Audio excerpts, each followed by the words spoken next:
Big boss season 7 ഇന്നലെ പാതിരാത്രിയിൽ ലൈവിൽ നടന്ന കുറച്ച് കാര്യങ്ങൾ നമുക്കങ്ങോട്ട് ഡിസ്കസ് ചെയ്യാം. കൂടാതെ ഇന്നലത്തെ എപ്പിസോഡ്, നമ്മുടെ വീക്കെൻഡ് എപ്പിസോഡിന്റെ സെക്കൻഡ് പാർട്ട്, ലാലേട്ടൻ വന്ന് നമ്മുടെ സാബുമാനെ എവിക്റ്റ് ചെയ്ത് പറഞ്ഞു വിട്ട എപ്പിസോഡ് ഉണ്ടല്ലോ, ആ എപ്പിസോഡിൽ പ്രത്യേകിച്ച് അങ്ങനെ ഒരുപാട് കാര്യങ്ങളൊന്നും നമുക്ക് അങ്ങോട്ട് എപ്പിസോഡിൽ വിശദീകരിക്കാനൊന്നുമില്ല. പക്ഷേ ലാലേട്ടൻ ടാറ്റ ബൈ ബൈ ഒക്കെ പറഞ്ഞു പോയതിന് ശേഷം അവിടെ നടന്ന കുറച്ച് കാര്യങ്ങൾ അത് നമുക്കൊന്ന് ഡിസ്കസ് ചെയ്തേ പറ്റത്തുള്ളൂ. കൂടാതെ ഇന്നലെ രാത്രിയിൽ നമ്മുടെ നെവിൻ മോൻ അനുമോളോട് പറയുകയാണ്, എടി മോളെ, നീ ഒറ്റ ഒരുത്തിയാണ് ഇവിടെ അദ്ദേഹത്തിന്റെ ജീവിതം ഇല്ലാതെ ആക്കിയതെന്ന്. ആരുടെ? അനീഷേട്ടന്റെ. അപ്പോൾ നമുക്ക് ആദില, നൂറ, അനുമോള് ഇവരിൽ നിന്ന് തന്നെ തുടങ്ങാം. എന്നിട്ട് ഇന്നലെ പാതിരാത്രി നടന്ന കാര്യങ്ങളൊക്കെ ഞാൻ പറഞ്ഞു തരാമേ. അപ്പോൾ ലാലേട്ടൻ ടാറ്റ ബൈ ബൈ പറഞ്ഞു പോയി. അതിനുശേഷം അനുമോള്, ആദില, നൂറ ഇവർ മൂന്നുപേരും കൂടെ നമ്മുടെ ലിവിങ് ഏരിയയിൽ തന്നെ ഇരിക്കുന്നു. നൂറ പറഞ്ഞൊരു ഡയലോഗ് ഉണ്ട്. സത്യം പറഞ്ഞാൽ നൂറയുടെ വായിൽ നിന്ന് അത് കേട്ടപ്പോൾ എനിക്ക് തോന്നിയത് എന്താണെന്നറിയോ, ഈ സൗഭാഗ്യം ചില ആളുകൾക്ക് കിട്ടും. അത് കിട്ടിക്കഴിഞ്ഞതിന് ശേഷം അതിൻ്റെ ഒരു എന്താണ് സുഖം അറിഞ്ഞതിന് ശേഷം അതിനെ തള്ളിപ്പറയുക, അതിനെ കൊച്ചായിട്ട് കാണുക. അങ്ങനെ ചില ടീമുകളുണ്ടല്ലോ, അങ്ങനെ ഒരാളെ പോലെ എനിക്ക് തോന്നി ഇന്നലെ. സത്യം പറഞ്ഞാൽ നൂറ പറയുകയാണ്, ഈ ഒരാഴ്ചത്തെ ഇമ്മ്യൂണിറ്റി ആണല്ലേ എനിക്കിതിൽ നിന്ന് കിട്ടിയത്. അയ്യേ, ഈ ടിക്കറ്റ് ഫിനാലെ എന്ന സംഭവത്തിൽ നിന്ന് ഇത്ര ഉള്ളല്ലേ, അതാണല്ലേ ഈ ബെനിഫിറ്റ്. എനിക്ക് ഇത് ഞാൻ പ്രതീക്ഷിച്ചില്ല. ഈ ബെനിഫിറ്റ് ഒരു വലിയ ബെനിഫിറ്റ് ആയിട്ടൊന്നും എനിക്ക് തോന്നുന്നില്ല. എനിക്കിത് ഭയങ്കര ഒരു ഇതായിപ്പോയി. ഒരാഴ്ചത്തെ ഇമ്മ്യൂണിറ്റിക്ക് വേണ്ടിയാണോ ഞാൻ ഇത്ര അങ്ങോട്ട് ചത്ത് കഷ്ടപ്പെട്ടത് എന്നുള്ള ഡയലോഗുകളൊക്കെ നമ്മുടെ നൂറ അടിക്കുന്ന കേട്ടപ്പോൾ സത്യം പറഞ്ഞാൽ ഞാൻ ഒരു നിമിഷം ഇങ്ങനെ ഇരുന്നു പോയി. ഇവക്ക് അഹങ്കാരം മൂത്തോ എന്നാ ഞാൻ സത്യം പറഞ്ഞാൽ ചിന്തിച്ചത്. നൂറ നല്ല ഗംഭീരമായിട്ട് തന്നെ കഷ്ടപ്പെട്ടു. ടിക്കറ്റ് ഫിനാലെ ടാസ്കുകളിൽ അടിപൊളിയായിട്ട് കഷ്ടപ്പെട്ട് തന്നെ കളിച്ച ഒരാളാണ് നൂറ. അങ്ങനെ കഷ്ടപ്പെട്ട് കളിച്ചോണ്ടാണ് സുഖമായിട്ട്, ഒരു ടെൻഷൻ പോലും ഇല്ലാതെ സുഖമായിട്ടൊരു 3-4 ദിവസം അവിടെ ഇരിക്കാൻ നമ്മുടെ നൂറയ്ക്ക് പറ്റിയത്. അതൊക്കെ നൂറ മറന്നുപോയി. നൂറയുടെ വിചാരം എന്ന് വെച്ച് കഴിഞ്ഞാൽ ടിക്കറ്റ് ഫിനാലെ ലാസ്റ്റ് ഫൈനൽ 5 വരുമെന്നായിരുന്നു. അപ്പോൾ അത് പറ്റിയില്ല, അല്ലെങ്കിൽ ഫൈനൽ 5 എത്തിയിട്ടില്ല മോള് എന്ന് അറിഞ്ഞു കഴിഞ്ഞപ്പോഴത്തേക്ക് നേരെ അങ്ങോട്ട് സടകുടഞ്ഞ് അങ്ങോട്ട് പൊട്ടിക്കാൻ തുടങ്ങി.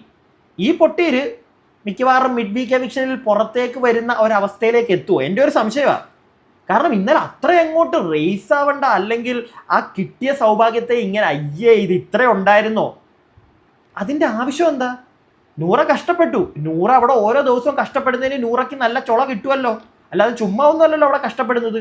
അത്രയും തിങ്ക് ചെയ്താൽ മതിയല്ലോ. അല്ലാതെ ആ കിട്ടിയതിനെ കൊച്ചായി കണ്ടതിനോട് ഒരിക്കലും എനിക്ക് യോജിക്കാൻ പറ്റുന്നില്ല. എന്താണെങ്കിലും ആദിലക്ക് ഇച്ചിരി ബുദ്ധിയുണ്ട്, അതുകൊണ്ട് തന്നെ ആദില പറഞ്ഞു കൊടുക്കുന്നുണ്ട്, മോളെ നീ ഏൺ ചെയ്ത് മേടിച്ചതാണത്. അത് മാത്രമല്ല, നിന്റെ ഈ കഷ്ടപ്പാട് ആളുകളൊക്കെ പുറത്ത് കണ്ടിട്ടുണ്ട്, അതുകൊണ്ട് തന്നെ അടുത്ത ആഴ്ചയൊക്കെ നിനക്ക് വോട്ട് കിട്ടും എന്നുള്ളൊരു കാര്യം നൂറയ്ക്ക് പറഞ്ഞു കൊടുക്കുന്നുണ്ട്. തലേ കയറി. പിന്നെ പറഞ്ഞത് മണ്ടത്തരമായോ എന്ന് തോന്നിയോണ്ടായിരിക്കാം കൂടുതൽ പിന്നെ അതിനെ പറ്റിയൊന്നും പറയാൻ നിന്നില്ല, അവിടെ വെച്ച് നിർത്തി. അതോ ഇനി ബിഗ് ബോസ് കൂടുതലും നമ്മളെ കാണിക്കാതിരുന്നതാണോ എന്ന് അറിയത്തില്ല. എന്താണെങ്കിലും അതിലയുടെ അല്ല, നമ്മുടെ നൂറയുടെ അഹങ്കാരം അത് ഇച്ചിരി കൂടിയിട്ടുണ്ട് കേട്ടോ. അത് പണി മേടിക്കും മോളെന്താണെങ്കിലും. അപ്പം ഇതെല്ലാം കഴിഞ്ഞ് കുറച്ച് കഴിഞ്ഞപ്പോഴത്തേക്ക് ആ ഒരു ഫ്രെയിം മാറുന്നു. അത് കഴിഞ്ഞ് കുറച്ച് കഴിയുമ്പോഴത്തേക്ക് ഇവർ കുറച്ചപ്പുറം മാറി നമ്മുടെ ബീം ബാഗിൽ ഇരിപ്പുണ്ട്. അപ്പം ബീം ബാഗിൽ ഇരിക്കുന്ന ആ ഒരു സമയത്ത് നമ്മുടെ അനുമോള് അനീഷട്ടൻ്റെ എൻ്റെയും കാര്യം പുറത്ത് പോയത് വീണ്ടും ആ ഒരു ടോപ്പിക്ക് കൊണ്ട് വരിക. എന്ത് കാര്യത്തിന് ഞാൻ തുടക്കത്തിലെ ഒരു കാര്യം പറയാം. തുടക്കത്തിലെ അല്ല, അനുമോളുടെയും അനീഷേട്ടൻ്റെ ഈ ഒരു കേസ് നമ്മൾ സംസാരിക്കാൻ പോവാണ്. അതുകൊണ്ട് തന്നെ ആ ഒരു വിഷയം തുടങ്ങുന്നതിന് മുമ്പ് ഞാൻ ഒരു കാര്യം പറയാം. ഈ അമിതമായിട്ട് മറ്റേ ഫാനിസം തലക്ക് പിടിച്ച് ഇരിക്കുന്ന ആളുകൾ ഇവിടെ വെച്ച് ഈ വീഡിയോ കാണുന്നത് നിർത്തിക്കോ. വേറൊന്നും കൊണ്ടല്ല, അനുമോളെയും അനീഷേട്ടനെയും അക്ബറിനെയും നെവിനെയും ഒക്കെ സപ്പോർട്ട് ചെയ്യുന്ന ഒരാളാണ് ഞാൻ. ഇവരെയൊക്കെ വിമർശിക്കുകയും ചെയ്യുന്ന ഒരാളാണ് ഞാൻ.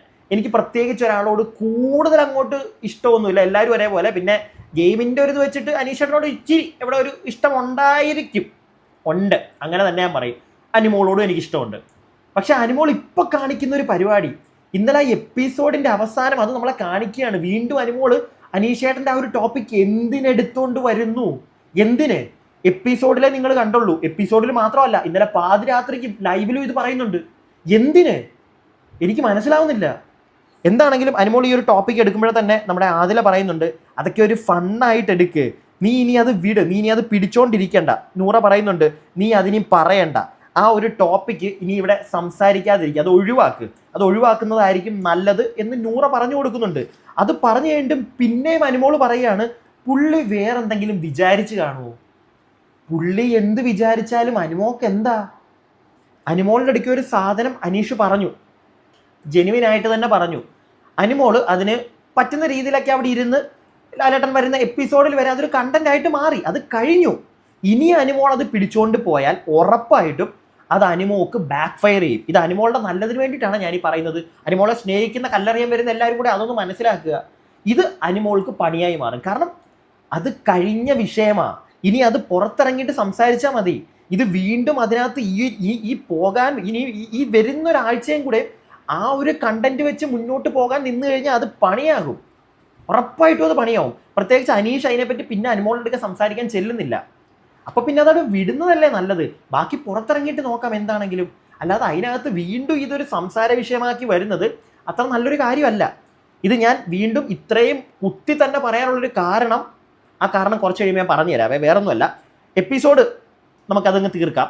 അപ്പം ഈ ഒരു ടോക്ക് ഇവരുടെ ഇടയ്ക്ക് നടക്കുന്നുണ്ട്. എന്നിട്ട് അനുമോൾ തന്നെ പറയുന്നുണ്ട്, വേണ്ട നമുക്കിനി അത് സംസാരിക്കണ്ട. അല്ല, ഈ പുള്ളിക്ക് എന്തെങ്കിലും വിചാരിച്ചിട്ടുണ്ടോ എന്നൊക്കെ പറയുമ്പോഴത്തേക്ക് ആദില പറയുന്നുണ്ട്, ഞാൻ വേണമെങ്കിൽ സംസാരിക്കാം എന്ന് പറയുമ്പോഴത്തേക്കാണ് അനുമോൾ വേണ്ട നിർത്തിക്കോ, നമുക്കിനി ഇത് സംസാരിക്കണ്ട എന്ന് പറയുന്നുണ്ട്. ഞാൻ വിചാരിച്ചു ഓക്കെ, അവിടെ തീർന്നു, ഇനി ആ ടോപ്പിക് അവിടെ എടുക്കത്തില്ല. ഇത് കഴിഞ്ഞിട്ട് നമ്മുടെ അക്ബറും ഷാനവാസും സംസാരിക്കുന്നത് നമ്മളെ കാണിക്കുന്നുണ്ട് എപ്പിസോഡിൽ. അതായത് അക്ബർ, നിങ്ങൾ ആലോചിക്കണം, അക്ബർ പറയുന്നുണ്ട്, ഇത്രയും സീരിയസ് ആയിരുന്നു അല്ലേ അനീഷേട്ടൻ, പുള്ളി ഒരു പാവ മനുഷ്യനാണ് പുള്ളി. പക്ഷേ എനിക്ക് പുള്ളിയുടെ കാര്യത്തിൽ പുള്ളി അത് പറഞ്ഞതിനോട് എനിക്ക് ഒരുപാട് സന്തോഷം തോന്നി. കാരണം പുള്ളിയുടെ മനസ്സിലുള്ള കാര്യം പുള്ളി അതുപോലെ പറഞ്ഞു. പിന്നെ പുള്ളി അത് പിടിച്ചോണ്ട് നടക്കുന്നു. അത് അപ്പം ഷാനവാസ് പറയുന്നുണ്ടടാ, അവൻ ജെനുവിനായിട്ട് അവന് പറയാനുള്ള കാര്യം പറഞ്ഞു, അവന്റെ മനസ്സിലുള്ള ഒരു സ്നേഹം അതവൻ പറഞ്ഞു. അതിനകത്ത് തെറ്റുണ്ടോ എന്ന് ചോദിക്കുമ്പോൾ അക്ബർ പറയുന്നുണ്ട്, അതിനകത്ത് ഒരു തെറ്റും ഇല്ല, പുള്ളി ആ ചെയ്തത് എനിക്ക് ഭയങ്കര സന്തോഷം എന്നൊക്കെ അക്ബറും ഇരുന്ന് പറയുന്നുണ്ട്. ലിറ്ററലി അക്ബറിന്റെ വായിൽ നിന്നൊക്കെ അത് കേട്ടപ്പോഴത്തേക്ക് എനിക്കും ഒരു സന്തോഷം വന്നു കേട്ടോ. കാരണം അനീഷേട്ടനെ അതിനകത്ത് കുറ്റം പറയുന്നില്ല. എന്ത് കുറ്റം അതിനകത്ത് ഇരിക്കുന്നത്? ഒരാൾക്ക് ഒരാളോട് ഇഷ്ടം തോന്നുക എന്ന് പറയുന്നത് അത്ര വലിയ തെറ്റായിട്ടുള്ളൊരു കാര്യമല്ല. പുള്ളി അത് അവിടെ വെച്ച് പറയുകയും ചെയ്തു. പുള്ളി പിന്നെ അനുമോള് പറയുന്നൊന്നും കേൾക്കാനിരുന്നില്ല. അത് പുള്ളിയുടെ ഭാഗത്തൊരു ചെറിയ തെറ്റ് വേണമെങ്കിൽ നമുക്ക് പറയാം. പിന്നെ തെറ്റ് പറയുക എന്ന സെൻസ്, അത് തെറ്റ് പറയുമ്പോൾ അതിൻ്റെ അപ്പുറത്ത് നിന്ന് ഇത്തിരി ശരിയും കൂടെ ഒന്ന് കാണാൻ ശ്രമിക്കുക. അത് വേറൊന്നുമല്ല, പുള്ളി അങ്ങനെ ജീവിച്ചു വന്ന ഒരാളാണ്. പുള്ളിക്ക് പെട്ടെന്ന് അത് പറഞ്ഞു, അത് തിരിച്ചെന്തോ, ഇപ്പം പുള്ളിയുടെ സ്ഥാനത്ത് വേറെ ഒരുപാട് ആളുകൾ, ഇപ്പം ഞാനാണെങ്കിൽ പോലും ചിലപ്പോൾ ഒരാളോട് ഇഷ്ടം പറഞ്ഞിട്ട് തിരിച്ച് ചിലപ്പം ഇങ്ങനെയുള്ള അത് പിന്നെ ആവട്ടെ കല്യാണം ഇങ്ങനൊരു സാധനം കേൾക്കുമ്പോഴത്തേക്ക് പെട്ടെന്ന് നമ്മളത് അക്സെപ്റ്റ് ചെയ്യണമെന്നില്ല. നമുക്കൊരു ചെറിയ ദേഷ്യം തോന്നുന്നു, നമ്മൾ എണീറ്റ് പോകും. അതിനുശേഷം നമ്മൾ പിന്നെ ഓക്കെ ആയിട്ട് നമ്മളൊന്ന് സംസാരിക്കും. കഴിഞ്ഞ ദിവസം രാത്രിയിൽ അനുമോളെ പെട്ടി പാക്ക് ചെയ്യാനൊക്കെ അനീഷേട്ടൻ സഹായിക്കുന്നുണ്ട്. അതുപോലെ അത്ര വലിയ തീരെ മനുഷ്യത്വം ഇല്ലാത്തൊരു വ്യക്തിയായിട്ടൊന്നും എനിക്ക് പുള്ളിയെ അത് കണ്ടപ്പോൾ തോന്നിയിട്ടില്ല കേട്ടോ. അപ്പോൾ എന്താണെങ്കിലും അക്ബറും ഷാനവാസും ഇതിനെപ്പറ്റി ഇരുന്ന് സംസാരിക്കുന്നുണ്ട്. ഷാനവാസ് തന്നെ പറയുന്നുണ്ട്, അനുമോളുടെ one of the favourite person ആണ്. ഷാനവാസ് തന്നെ പറയുന്നു, അനീഷ് അത് പറഞ്ഞു, അനുമോൾക്ക് പിന്നെ അതൊരു ആഗ്രഹമുണ്ടായിരുന്നു, ഇത് ചർച്ചയാവണം, ഇത് കുറച്ചും കൂടെ ഒരു സംസാര വിഷയമായി മാറണമെന്ന് എവിടെയോ അവള് ആഗ്രഹിച്ചിട്ടുണ്ടായിരുന്നു എന്നൊക്കെ ഷാനവാസ് പറയുന്നത് കേട്ടു. ഞാനല്ലേ പറയുന്നത്, ഷാനവാസ് അനുമോളെ ഏറ്റവും നന്നായിട്ട് അറിയാവുന്ന ഒരു വ്യക്തി തന്നെയാണ് അത് പറയുന്നത്. ഞാൻ അതിനെപ്പറ്റി ഒന്നും പറയുന്നില്ല. പക്ഷേ ഇതെല്ലാം കഴിഞ്ഞപ്പോഴത്തേക്ക് ഇന്നലത്തെ എപ്പിസോഡ് അങ്ങ് തീർന്നേ. ഇന്നലെ പാതിരാത്രിയിൽ ഞാൻ വിചാരിച്ചു അനുമോൾ ഈ ടോപ്പിക്ക് വിട്ടു എന്ന് കരുതിയിരുന്ന ഞാൻ ഇന്നലെ പാതിരാത്രി ലൈവ് കാണുമ്പോൾ നമ്മുടെ നെവിന് ആദില നൂറയുടെ ഇടയ്ക്കാണ് നെവിൻ ഇന്ന് പോയി കിടന്നിരിക്കുന്നത്. അവിടെ കിടക്കുകയാണ്. അനുമോൾ അവിടെ വന്നിരിക്കുന്നുണ്ട്. അനുമോൾ അവിടെ വന്നിരുന്ന് കഴിയുമ്പോഴത്തേക്ക് മൈക്ക് ഇട്ടിട്ടില്ല. അനുമോൾ ഇട്ടിട്ടുണ്ടെന്ന് തോന്നുന്നു, നെവിനൊന്നും ഇട്ടിട്ടില്ല. അവിടെ വന്നിരുന്ന് കഴിയുമ്പോഴും വീണ്ടും ആദില നൂറയുടെ ബെഡിലാണ്. അവിടെ വന്നിരുന്നിട്ട് വീണ്ടും അനീഷേട്ടൻ്റെ ടോപ്പിക്കാണ് സംസാരിക്കുന്നത്. ലിറ്ററലി അത് കേട്ടപ്പോൾ ഞാൻ ഞെട്ടിപ്പോയി. എന്താണ് ഈ പെങ്കൊച്ച് ഇങ്ങനെ എന്നൊരു നിമിഷം ഞാൻ ആലോചിച്ച് പോയി. കാരണം പിന്നെ ആ ടോപ്പിക്ക് അനുമോള് തന്നെ എടുത്തോണ്ട് വരിക. എന്ത് കാര്യത്തിന്? അത് അനുമോൾക്ക് ബാക്ക് ഫയർ ചെയ്യും. ഈ വരുന്ന ഇനി കടന്നു പോകാനുള്ള ഈ ഒരാഴ്ചയും കൂടി അനുമോള് അനീഷേട്ടൻ അങ്ങനെ തോന്നിയോ, അനീഷേട്ടൻ ഇങ്ങനെ തോന്നിയോ, അയ്യോ പാവം പുറത്തത് നെഗറ്റീവ് ആവുമോ, ഇത് ചിന്തിക്കേണ്ട കാര്യമേ ഇല്ല. കാരണം അനുമോൾ അത് കഴിഞ്ഞ ദിവസത്തെ എപ്പിസോഡിൽ പോലും അങ്ങനെ ഒരു സംസാരം ഇടയ്ക്കൊരു ബ്രേക്കിന് ശനിയാഴ്ചത്തെ എപ്പിസോഡിൽ അത് സംസാരിച്ചപ്പോൾ പോലും ലാലേട്ടൻ വന്നിട്ട് പറയുന്നുണ്ട്, അവളെ നീ അത് ടെൻഷൻ അത് വിടുക, അത് അവിടെ കഴിഞ്ഞ് ഒരാളൊരു കാര്യം പറഞ്ഞു, അത് അവിടെ തീർന്നു. നീ അയാളോടൊന്നും പറഞ്ഞിട്ടോ അല്ലെങ്കിൽ കെട്ടിപ്പിടിച്ച് ഉമ്മ വെച്ചിട്ടോ ഒന്നും ഇല്ല, അവിടെ കഴിഞ്ഞു. ഞാനത് കയ്യിൽ നിന്നിട്ടതാണ്. ആ ഒരു രീതിയിലാണ് ലാലേട്ടൻ പറഞ്ഞു കൊടുക്കുന്നത്. കാരണം അത് വിടുക, അതിനെപ്പറ്റി ടെൻഷൻ അടിക്കേണ്ട കാര്യമില്ല. അല്ലെങ്കിലും അനുമോൾ ടെൻഷൻ അടിക്കേണ്ട കാര്യമില്ല.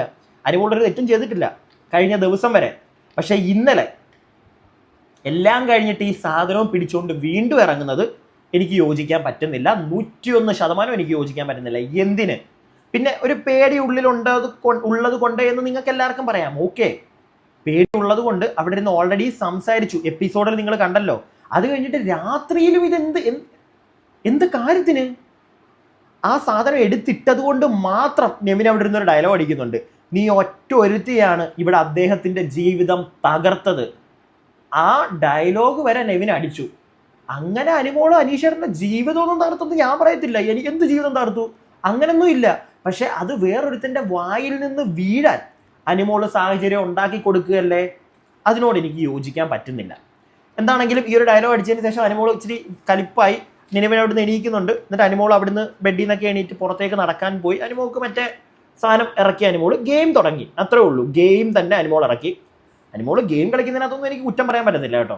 ഗെയിം ആണല്ലോ, ഷോ എന്ന് പറയുന്ന ഒരു ഗെയിം ഷോ ആണല്ലോ, അപ്പോൾ അവിടെ ഗെയിം കളിക്കും അനുമോൾ. പക്ഷെ അത് അനുമോളായിട്ട് തന്നെ ഈ ഒരു ടോപ്പിക്കിൽ ഇനിയും ഗെയിം കളിക്കാൻ ഇരിക്കേണ്ടെന്നാണ് എൻ്റെ അഭിപ്രായം. എന്താണെങ്കിലും അവിടുന്ന് എണീറ്റ് പുറത്തേക്ക് പോകുന്നുണ്ട്. നൂറ കുറച്ച് കഴിയുമ്പോൾ പുറത്തേക്ക് ഇറങ്ങി ചെല്ലുന്നുണ്ട്. എന്നിട്ട് വിളിച്ചോണ്ട് അകത്തോട്ട് വരുന്നുണ്ട്. അപ്പം അനുമോള് പോയ സമയത്ത് അനീഷേട്ടൻ അവിടെ ബെഡിൽ കിടപ്പുണ്ട്. അനീഷേട്ടൻ്റെ ബെഡിൽ അനീഷേട്ടൻ ഇതെല്ലാം കേൾക്കുന്നുണ്ടോ എന്തോ, അനീഷേട്ടൻ കേൾക്കുന്നുണ്ടോ, പക്ഷെ ഇവർ ഭയങ്കര ലൈറ്റായിട്ടാണ് സംസാരിക്കുന്നത്. എന്തോ അനീഷേട്ടൻ കേട്ടിട്ട് അവിടുന്ന് തല ഇങ്ങനെ പൊക്കിയിട്ട് പറയുന്നുണ്ട്, നെവിൻ നീ മറ്റൊരാളുടെ ഉറക്കം കളഞ്ഞിട്ട് ഈ കുത്തിയിരിക്കുന്നത് ശരിയല്ല എന്നൊരു ഡയലോഗ് അനീഷേട്ടൻ പറയുന്നുണ്ട്. ഇത് കേട്ടോണ്ടാണോ എന്നറിയത്തില്ല. നൂറെ അവിടെ നിന്ന് എണീറ്റ് പുറത്ത് പോയി അനുമോളെ വിളിച്ചോണ്ട് വരുന്നുണ്ട്. നെവിൻ ഇങ്ങനെ ഒരു സാധനം അടിച്ചപ്പോഴത്തേക്ക് അനീഷേട്ടൻ അവിടെ ഇങ്ങനെ ഒരു സാധനം പറഞ്ഞു, നീ അകത്ത് വന്ന് കിടക്കെന്നും പറഞ്ഞ് വിളിച്ചോണ്ട് അകത്തോട്ട് പോകുന്നുണ്ട്. അനീഷേട്ടൻ ആ ഒരു ഡയലോഗ് അടിച്ചു. പിന്നെ കൂടുതലൊന്നും പറയാൻ നിന്നില്ല. പുള്ളി പുതച്ച് മൂടി കിടന്നുറങ്ങി. പിന്നെ രാത്രിയിൽ നമ്മുടെ ഇതിനൊക്കെ മുമ്പാണ് അനീഷേട്ടനും ഷാനവാസും കൂടെ പുറത്ത് നമ്മുടെ ഗാർഡൻ ഏരിയ കിടന്ന് കുറേ നേരം സംസാരിക്കുന്നുണ്ട്.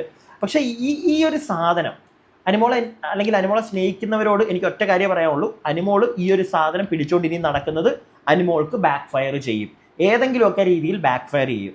പിന്നെ നൂറ ഇങ്ങനെ പോയ മോളെ ഒരു നല്ലൊരു ഗെയിമറാണ്. പക്ഷേ കഷ്ടപ്പെട്ടത് അവിടെ കഷ്ടപ്പെട്ടിട്ടുണ്ടെങ്കിൽ അതിനുള്ളൊരു ബെനിഫിറ്റ് കിട്ടി. ഇതൊരു ചെറിയ ബെനിഫിറ്റ് ഒന്നുമല്ല. ഒരു ടെൻഷനും ഇല്ലാതെ കുറേ ദിവസം അവിടെ ഇരുന്നു, സുഖമായിട്ട് ഫൈനൽ വീക്കിലേക്ക് എത്തി. അതൊന്നും ചിന്തിക്കാൻ പറ്റുന്നില്ലേ? എനിക്കറിയാൻ പാടില്ല. പിന്നെ ആ ചെയ്ത ടാസ്കുകൾ ജനങ്ങൾക്ക് ഇഷ്ടപ്പെട്ടു. ഒരു ഒന്നും വേണ്ട, അവിടെ ഡെയിലി നിൽക്കുന്നതിന് പൈസ കിട്ടുന്നില്ലേ, അങ്ങനെയൊക്കെ ചിന്തിച്ചാൽ പോരെ. അതിന് പകരം അത് കുറഞ്ഞു പോയി, അത് അങ്ങനെയാണെന്നൊക്കെ പറഞ്ഞാൽ കിട്ടിയതിനെ കുറ്റം പറയുന്നത് തിരിച്ച് പണി കിട്ടാനാണെന്നാണ് എനിക്ക് തോന്നുന്നത്. അപ്പോൾ ഇത്രയൊക്കെ ഉള്ളൂ. കൂടുതൽ വലിയ കാര്യങ്ങളൊന്നും വിശദീകരിക്കാനൊന്നും ഇന്നലെ ലൈവിലൊന്നും ഇല്ല. ഇനിയും ഇന്ന് തൊട്ട് എന്തൊക്കെ സംഭവിക്കുമെന്ന് നമുക്ക് കണ്ടറിയാം. അനീഷേട്ടനും അനുമോളും, അനീഷേട്ടൻ ഒതുങ്ങി, ഇനി അത് പിടിച്ച് അനീഷേട്ടൻ പോകത്തില്ല. ഇന്നലെ അക്ബറും ഷാനവാസും കൂടെ ഇരുന്നു സംസാരിക്കുമ്പോൾ അക്ബറും ഷാനവാസും പറയുന്നുണ്ട്, അവനത് കഴിഞ്ഞു, അവനത് പറയാനുള്ളതവൻ പറഞ്ഞു, ഇനി അവനത് പിടിച്ചോണ്ടൊന്നും ഇരിക്കത്തില്ല എന്ന് അവർ പറയുന്നുണ്ട്. കറക്റ്റാണ്, അനീഷ് അതിനും പിടിച്ചോണ്ടിരിക്കത്തില്ല. പക്ഷെ അനുമോൾ ഇനി അത് പിടിച്ചോണ്ട് പോകേണ്ട കാര്യമില്ല. അത് പിന്നെയും പിടിച്ചോണ്ട് പോകുന്നത് അനുമോളുടെ നാശത്തിനായിരിക്കുമെന്ന് എനിക്ക് തോന്നുന്നത്. കാരണം അവിടെ വേറെ ആരും അത് പറഞ്ഞുകൊണ്ട് വരുന്നില്ല, കുത്താൻ ചെല്ലുന്നില്ല. അനുമോൾ ഈ സാധനം എടുത്ത് ഇടുമ്പോൾ രാത്രിയിലാണെങ്കിലും ഇതൊരു ചെറിയ രീതിയിൽ സംസാരിച്ചപ്പോഴാണ് നെവിൻ കുത്തുന്നത്. തൊട്ടപ്പുറം കിടന്ന് നമ്മുടെ അക്ബർ ആ സമയത്ത് ബെഡ്റൂമിലുണ്ട്. അക്ബർ അവിടെ കിടന്നിട്ട് ഈ ഒരു സാധനം അടിക്കുന്നുണ്ട്. ഇതിനൊക്കെ സാഹചര്യം ഒഴുക്കി കൊടുക്കുന്നത് അനുമോളാണ്. എന്തിന്? ഒരു രീതിയിലും അതിനോട് എനിക്ക് യോജിക്കാൻ പറ്റുന്നില്ല. അത് വേണ്ട. അത് വിട്ട് അനുമോള് പുതിയൊരു ഗെയിമുമായിട്ട് വരുന്ന ആഴ്ച പോകണമെന്നാണ് എൻ്റെ ഒരു ആഗ്രഹം. കുറച്ചും കൂടെ ഒരു വൈഡാവട്ടെ ഗെയിം, കുറച്ചും കൂടെ പൊളിയാവട്ടെ. അല്ലാതെ കഴിഞ്ഞത് പിന്നെയും പിടിച്ച് അതേ കുത്തിക്കീറി അല്ലെങ്കിൽ കിച്ചണിലോട്ട് പോയി ഈ ആഴ്ച അത് വേണ്ട. ഇത് എൻ്റെ അഭിപ്രായമാണ്. നിങ്ങളുടെ അഭിപ്രായങ്ങൾ താഴെ കമൻറ്റ് ബോക്സിൽ പറയുക. വീഡിയോ ഇഷ്ടപ്പെട്ടാൽ ലൈക്ക് ചെയ്യുക. സബ്സ്ക്രൈബ് ചെയ്യാതെ കാണുന്ന പ്രിയപ്പെട്ടവരെ ഒന്ന് സബ്സ്ക്രൈബ് ചെയ്യുക. കൂടാതെ നമ്മുടെ ഹൈപ്പ് വീഡിയോ എന്ന് പറയുന്ന ഒരു സാധനം ഉണ്ടല്ലോ കമൻറ്റ് ബോക്സിൻ്റെ അവിടെ, അതിലും ഒന്ന് ക്ലിക്ക് ചെയ്യുക. ഞാൻ പോയി കുറച്ച് നേരം കൂടെ ഇരുന്ന് ലൈവ് കാണട്ടെ. എന്തെങ്കിലുമൊക്കെ പരിപാടികൾ വീണ്ടും നടക്കുന്നുണ്ടെങ്കിൽ അടുത്ത വീഡിയോയിൽ ബാക്കി അപ്ഡേറ്റ്സുമായിട്ട് കാണാം. അപ്പോൾ അടുത്ത വീഡിയോ ആയിട്ട് കാണുന്നവരേക്കും stay tuned and stay weird.